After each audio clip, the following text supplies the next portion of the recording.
Hello, আমি সোনালি। আর আজকে সকাল সকাল চুল আঁচড়ানোর সময় আমার সব চুল বলতে গেলে পড়ে গেছে, যেটার জন্য ভাবলাম কিছু না করলে হয়তো আমার সব চুলই পড়ে যাবে। তো ভাবলাম সময় থাকতে থাকতে একটা হেয়ার মাস্ক বানানো যাক। এখানে জবা ফুল লাগবে, জবা ফুলের পাতা লাগবে, ভিটামিন ই ক্যাপসুল লাগবে, কোকোনাট অয়েল লাগবে। ব্যাস এ কটাতেই হয়ে যাবে। আমার কাছে না ভিটামিন ই ক্যাপসুলটা ছিল না, তো আমি এই তিনটেকে দিয়েই বানিয়েছি হেয়ার মাস্কটা। তো হেয়ার মাস্কটা বানিয়ে তোমরা এটাকে মাসে 3বার লাগালেই হয়ে যাবে।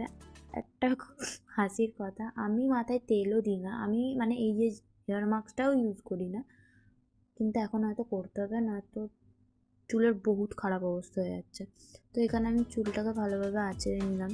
আর হয়তো মায়ের হাতে যখন চুলটা ছিল, মা যখন চুলটার যত্ন করতো তখনই চুলটা বেস্ট ছিল। এখন তো লেজ হয়ে যাচ্ছে, ঘোড়ার লেজ হয়ে যাচ্ছে, না চুল মোটা হচ্ছে না কিছু। চুল শুধু রাখলে হয় না, চুলের যত্নটাও নিতে হয়, যেটা অন্তত আমাদের মতো মানুষেরা তো একদমই পারবে না। তো তোমরা এই হেয়ার মাস্কটা কিছুদিন ইউজ করো, তোমরা নিজেরাই রেজাল্ট অবশ্যই পেয়ে যাবে। আমার নাটক দেখে কোনো লাভ নেই তোমাদের। চুলের যত্ন তো আমি নিই না, তাও আমি চুলে কি করি সেই নিয়ে নেক্সট ভিডিওতে তোমাদের অবশ্যই জানাবো। আজ অবধি এইটুকুই। ভিডিওটা ভালো লেগে থাকলে লাইক, শেয়ার, সাবস্ক্রাইব। টাটা।